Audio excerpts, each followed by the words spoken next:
Well, you may have had this experience. You're talking to one of your recovery buddies, or maybe even in your recovery group, and somebody triggers you big time. Now, I don't mean they talked about a porn star or they talked about a website they were on. I mean they talked about the Donald or the debate or Black Lives Matter.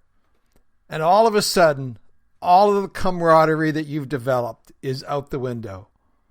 Today on Finding Traction, we talk about the Donald and other distracting D words. Stay tuned. Guys ready?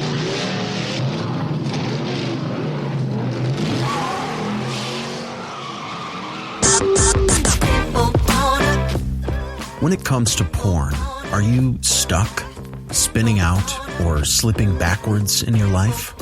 If so, then welcome to the Finding Traction podcast, a show dedicated to those who are looking to gain recovery momentum away from porn and toward the life and relationships they have always hoped for. Now, here's your host, Vern Tomke.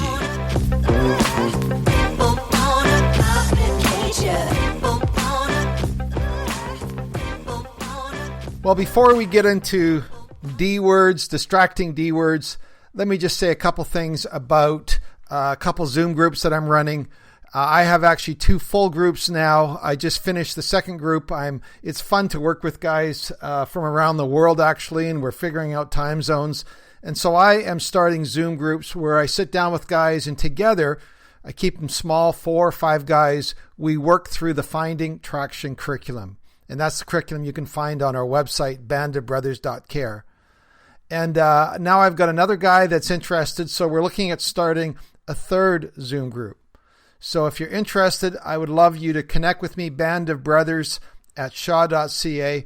I'd love to connect. Maybe we'll do a introductory meeting and just talk a little bit about what your recovery needs are.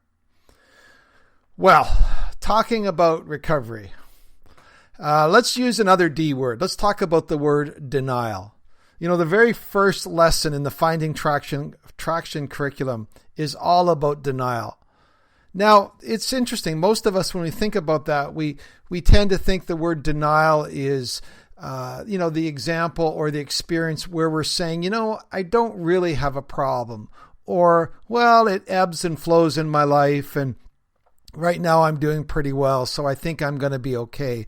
Or, you know what, I think that I can deal with this on my own. Those sort of minimizing sort of behaviors are a part of denial. But denial is much trickier than that. One of the favorite ways that I have seen guys use denial, and a denial strategy, is they get focused on something else. And because they don't really want to deal with their porn problem, they love distractions. And there is no bigger distractions out there right now than politics. There's no bigger distraction out there than getting caught up in something that gets you hot and angry, and before you know it, you're on a crusade. And I want to talk about that because I think diversions, distractions are just a way that we have of deflecting. There's another D word. Our attention away from the real work that needs to happen in our lives. And the more we get caught up in these sorts of things, I think the less we're able to focus on the real needs that we have in our lives. Now, let me just say, I'm not against being politically active. I watch the news.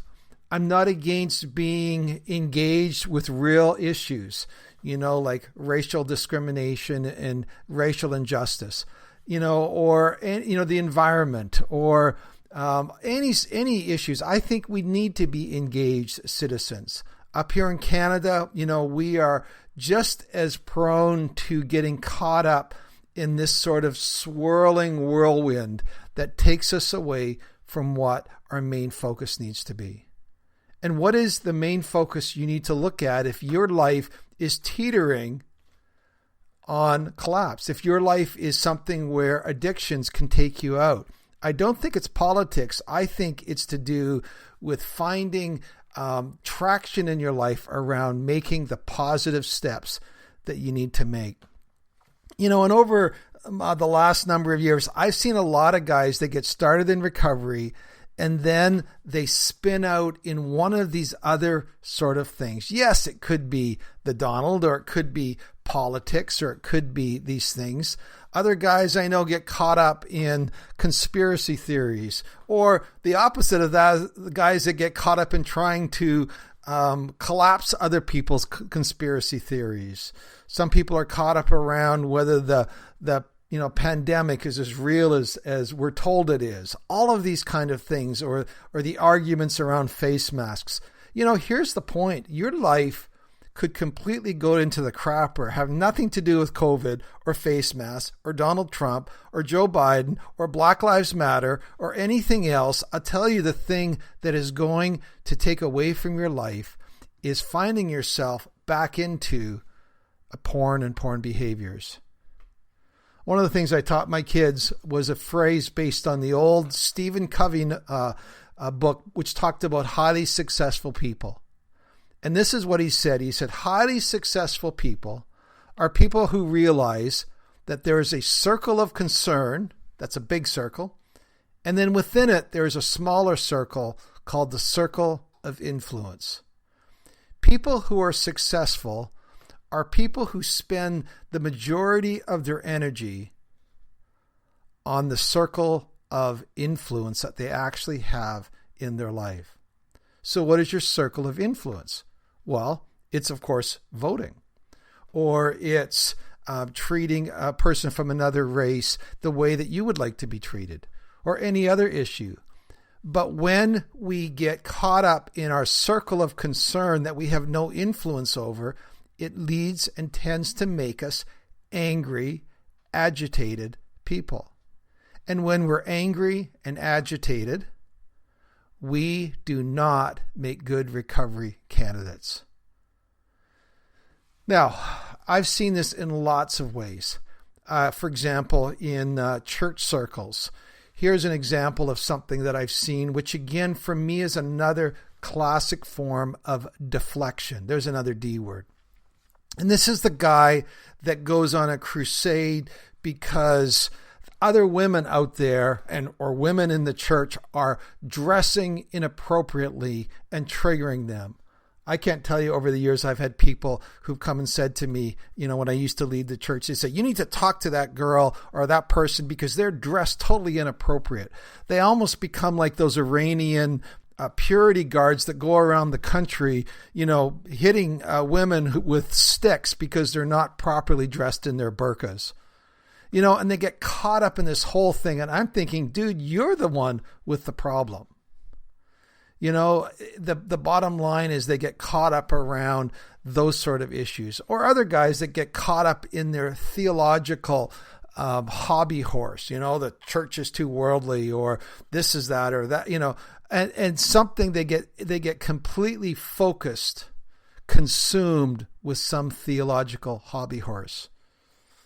There's a guy that I knew who spent his whole time crusading around pro-life issues. Now, fair enough how you feel about that issue. I understand why he was passionate about that, but he would go around with signs and he would go around haranguing people. But I knew his real issue was that he had a deeper issue in his life that he wasn't ready to look at and deal with. You see, we love to deflect the issue away from ourselves.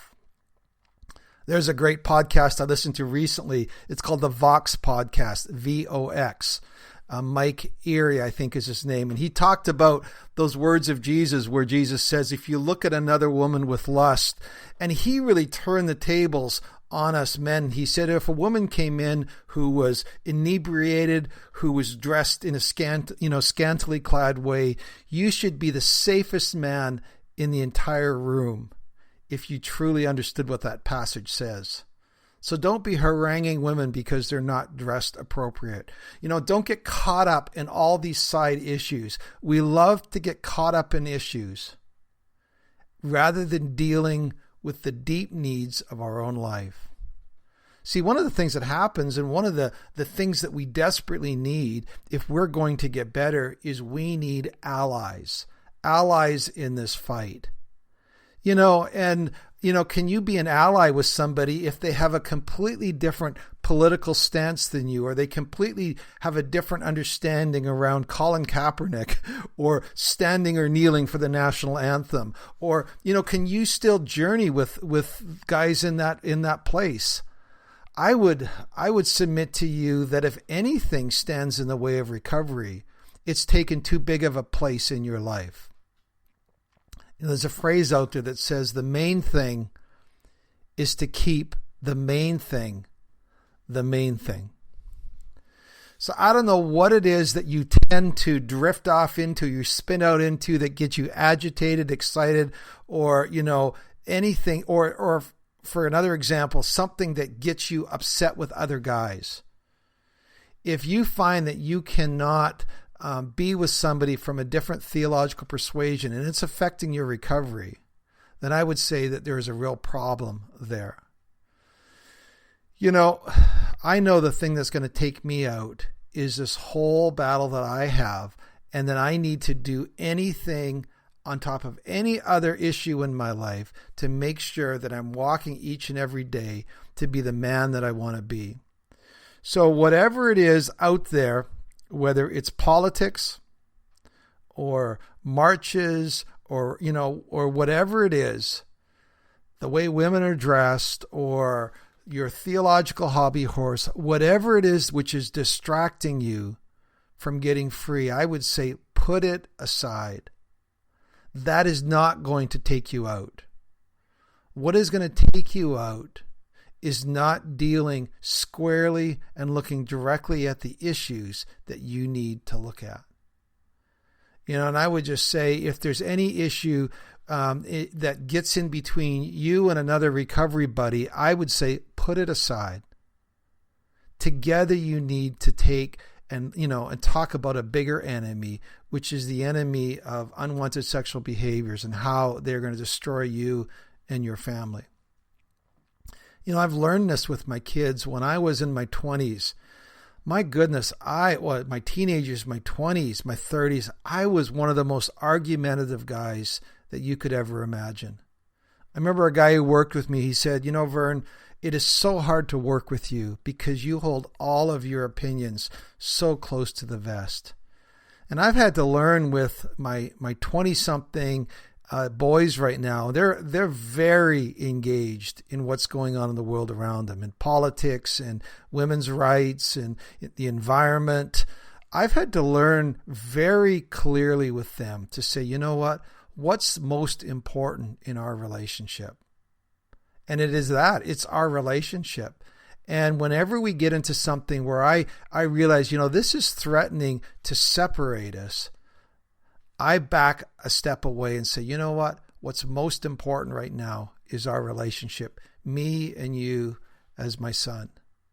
And I think we need to learn to do that with recovery buddies. We need to learn to do that in our groups.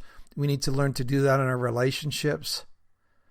And I'm just hoping that as we navigate through this incredibly divisive, toxic culture that we live in, I would encourage you to keep the main thing the main thing. So here's towards a peaceful day, towards a day where you can put aside everything other than what's really pressing in your life that's going to help you move forward in terms of a non-anxious presence and a non-fractious lifestyle. I hope you do find the serenity today in a world which seems to do its very best to rob us of that. So God bless you. I hope you find traction today as you move forward. Take care. We'll see you next time.